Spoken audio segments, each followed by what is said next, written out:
Bonjour à tous et bienvenue dans le cours numéro 3 sur la formation comprendre les théories de Ishimoku Sanjin. Nous avons vu dans le cours numéro 2 le rôle de l'Ishimoku dans la détection de signal de retournement de tendance, que ce soit une Sanyako Kyakuten ou bien une Sanyako Kuten. Maintenant, nous allons voir la théorie des prix. Théorie développée par le grand maître Osoda, ça fait déjà 50 ans. Vous savez, les traders professionnels disent qu'il est très important de savoir où et quand vous clôturez votre position que de savoir où et quand vous prenez une position ou bien vous ouvrez une position. C'est pour ça, nous avons besoin de comprendre la théorie des prix développée par le grand maître Osoda, et l'objectif de cette théorie est de définir jusqu'à quel niveau les prix pourraient atteindre dans une tendance que ce soit haussière ou bien dans une tendance baissière. Autrement dit, où mettre votre take profit et à partir de quel niveau. Mais ici, je voudrais commencer par quelques réflexions à la place d'une introduction. Ma question c'est, à votre avis, combien de trades prennent les spécialistes d'Ishimoku par semaine? Ou bien, combien d'ailleurs vous prenez, combien de trades vous prenez par semaine? Par semaine, pas par jour. 10, 15, 30, 40, 50, au-delà. Écoutez-moi ça, les gars. Recently, I think that's maybe five, no, maybe four, three or four trades per week. 3 or 4 trades per week. Un des grands spécialistes de l'Ishimoku. Ce qui veut dire que le trading est un investissement, les gars, et non une source de plaisir dans lequel on appuie chaque fois sur le bouton.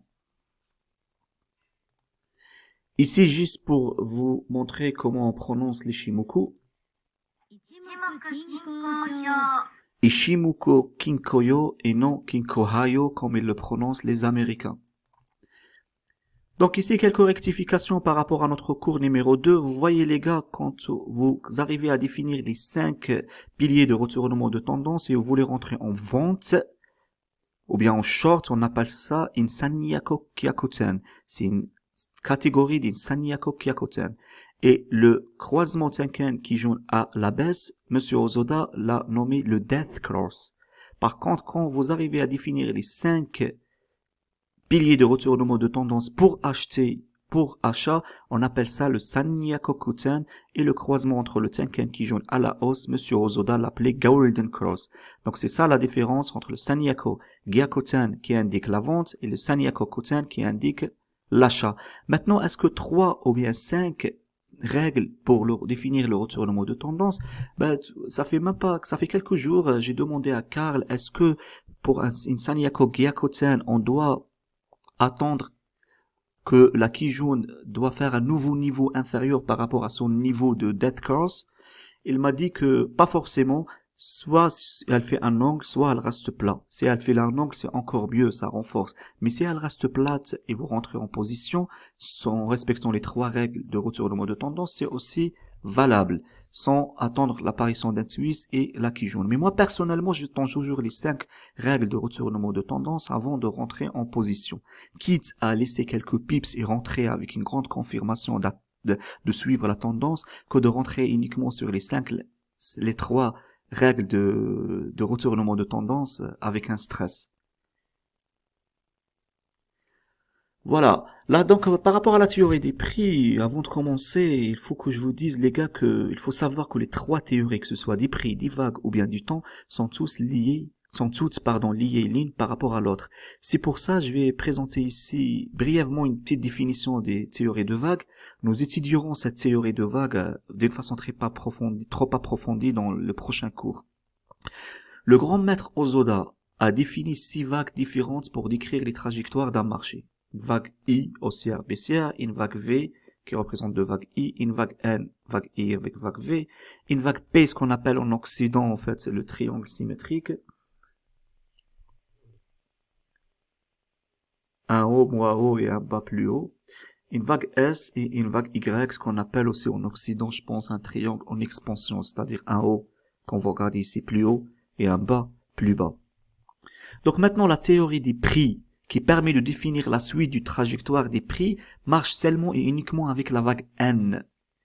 Donc ici, ce que je vous ai présenté, la vague P, S et Y, ces vagues se dessinent quand le marché est en range, c'est-à-dire quand le marché est en mouvement latéral. Et pour trader le range, il faut définir le support et les résistances que nous allons voir avec plus de détails dans le cours de théorie de vagues.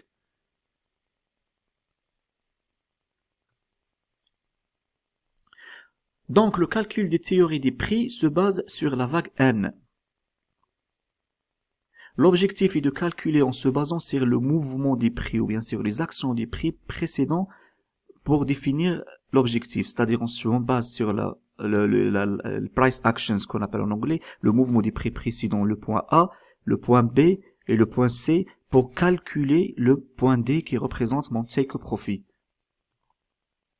Donc maintenant, comment faire? Supposons qu'on a une tendance haussière d'une vague I, que nous avons une vague I qui s'étale du point A au point B. Donc pour tracer la vague N et appliquer la théorie des prix, on doit attendre que la formation d'une vague de consolidation I, ici. Et après, on définit le point C qui représente la limite de consolidation. Mais on peut observer en fait selon cette analyse, on peut observer 3 niveaux de consolidation selon la puissance de la tendance. Si elle est puissante, si elle est moyenne ou bien si elle est faible. Le premier niveau de consolidation égale à 1/3 de la hauteur de sa tendance initiale. Donc, ça consolide ça consolide de 1/3. Et puis, par la suite, on trace la vague N. Le deuxième consolidation, c'est une consolidation en fait d'une vague I qui représente 1/2 par rapport à la hauteur initiale et après en fait le marché se retrace ou bien il prend sa tendance initiale en traçant la vague N. Pareil pour la troisième consolidation qui peut aller jusqu'à 2/3 par rapport à la hauteur initiale de la tendance initiale. Par contre, méfiez-vous les gars, lorsqu'une bougie clôture en dessous de 2/3, cela indique la fin de la trajectoire de la tendance haussière. Donc, plus de vague N. Et le retournement au point de départ à cette tendance, ce qui est ici le point A, qui représente en fait une vague V. Les gens qui maîtrisent le price action dit que en fait une bougie à clôture au-dessous de 2/3 par rapport à la hauteur initiale, ils savent que la tendance haussière c'est fini, donc ils rentrent en vente ici, take profit, hop, extension de point A, stop loss au-dessus de là. Mais comment tracer ça en fait en réel dans un dans un graphique? Tout simplement comme il faisait Key, donc vous avez même pas besoin de Ishimoku. Vous prenez en fait la vague I, le point bas et le point haut, ou bien le point A et B. Donc vous tracez votre retracement des Fibonacci et toutes les lignes de Fibonacci peut être un signal de consolidation et qui permet de définir la limite de point C. Ça peut être là, ça peut être là, ça peut être là, ça peut être là. Et après le marché, il reprend sa tendance initiale qui est une tendance haussière. Par contre, s'il clôture là, ce n'est pas une tendance haussière, cela indique la fin de cette tendance haussière, et après on va chercher la vague V, et après ici on ne sait pas est-ce que ça reprend ou bien ça redescend, c'est une autre histoire.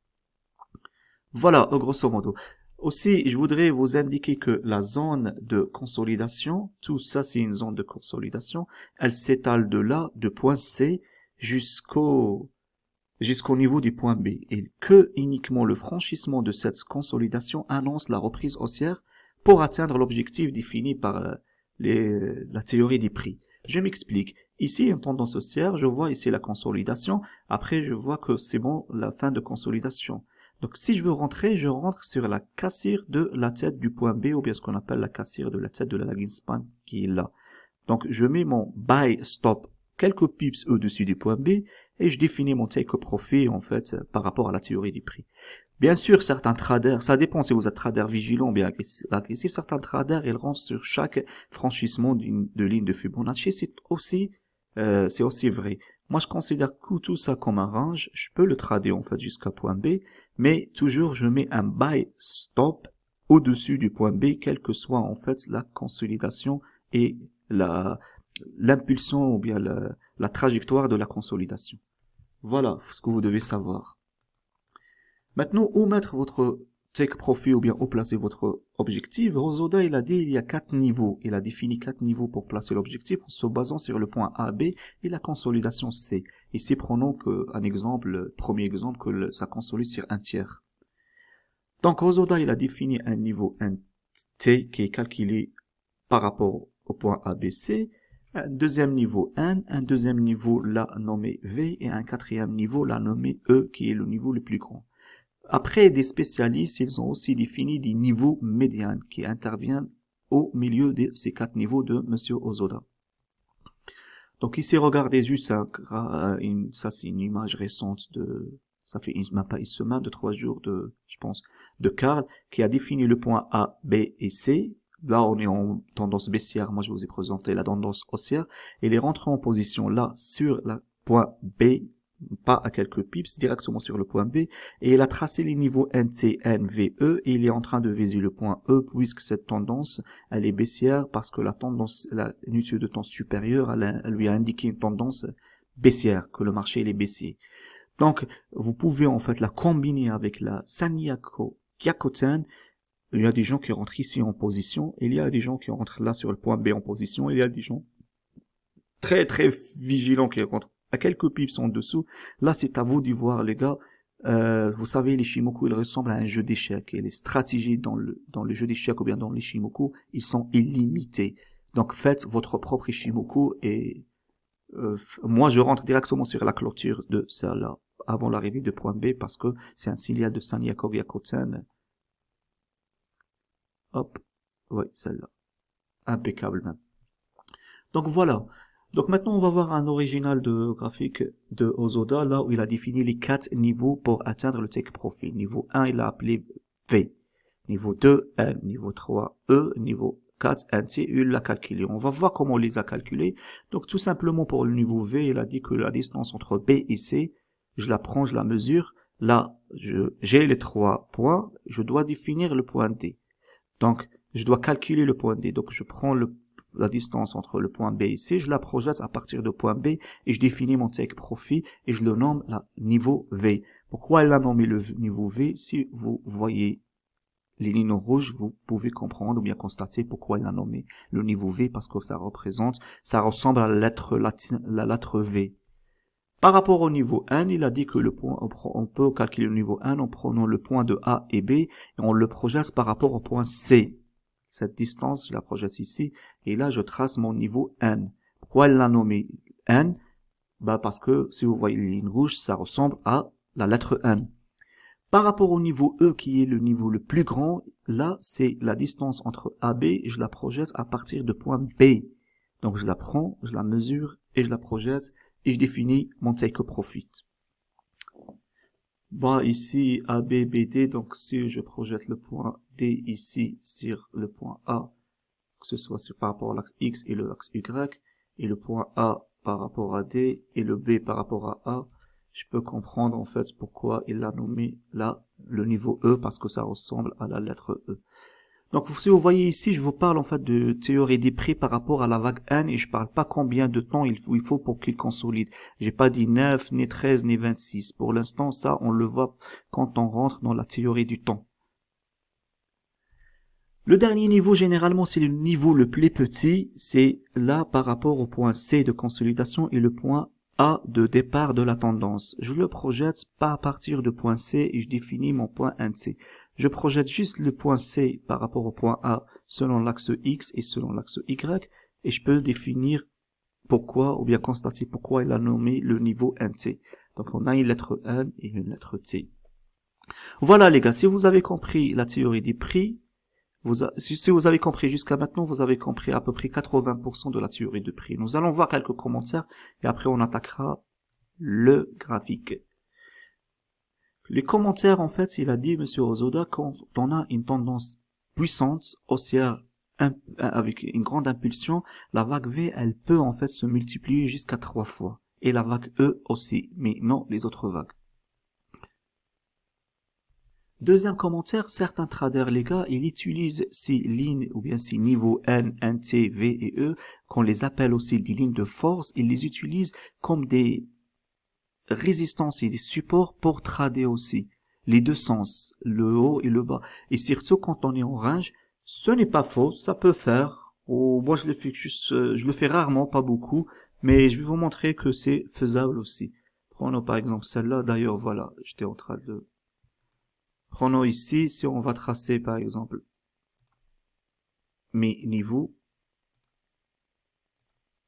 Voilà, j'ai en fait ici le niveau 1T, le niveau 1, le niveau V et le niveau E. Donc je regarde la tendance de l'indice supérieur, elle est haussière, donc je rentre en achat et je vise le niveau le plus haut, le niveau E. Donc les prix ils ont atteint le niveau E, mais en même temps, je vois que la lagging span, elle touche les prix, ça veut dire que je suis en range, c'est-à-dire des rives latérales. Là, je peux trader mon range en se basant sur ce support et sur ce résistance de ce niveau. Donc là, je vends ou bien j'achète dans les deux sens.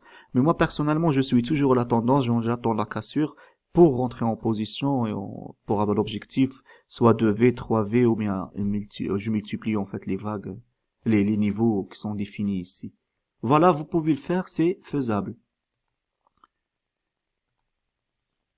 Donc maintenant, on va voir en fait c'est quoi la différence entre la théorie des prix définie par Osoda et la théorie de bilan. Certaines personnes, quand ils rentrent en position, ils mettent leur take profit sur un plat de Kijun, ou bien sur un plat de Kijun d'une unité de temps supérieure, ou bien une extension d'une SSB, tout ça.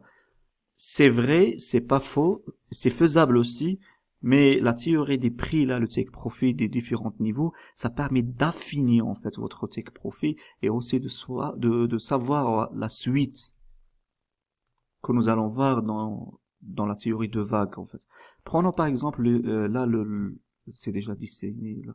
Prenons l'or, par exemple, weekly, moi, je fais toujours, en fait, la théorie de bilan sur le weekly pour tracer, en fait, mes supports et mes résistances à côté du prix, là, un plat SSB.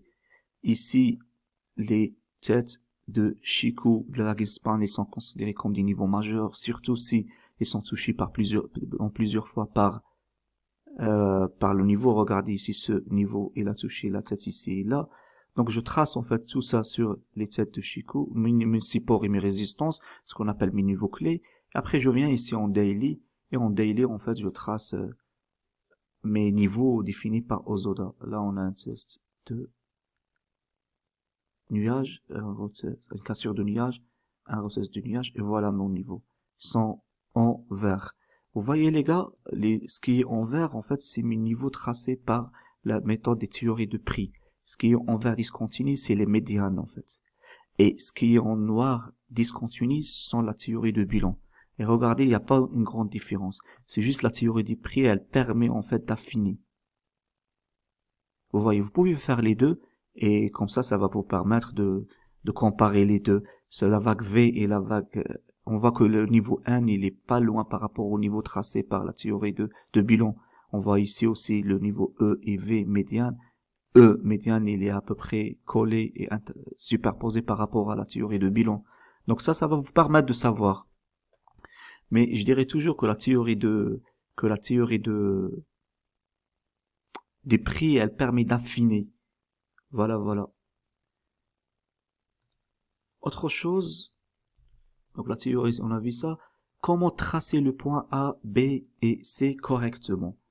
Ça, c'est la bonne question qu'il faut que tout le monde sache répondre. Parce que si vous tracez pas correctement, vous n'allez pas définir votre take profit correctement et vous risquez à ne pas réussir votre trade. Par contre, comment le tracer ici, par exemple, si on est ici sur le M4 et vous n'avez pas un indicateur, tout simplement vous arrivez à définir le point A et B et C, soit sur une cassure. Là, nous allons voir les gars dans les vagues, ne vous inquiétez pas. Soit dans le cassure du nuage et après un retest de nuage, soit une cassure d'un Kijun et d'un nuage et après retest soit d'une Kijun ou bien soit d'un nuage, soit une cassure d'une Kijun et retest d'un Kijun. Et c'est là qu'on le trace. Ici, comment le tracer?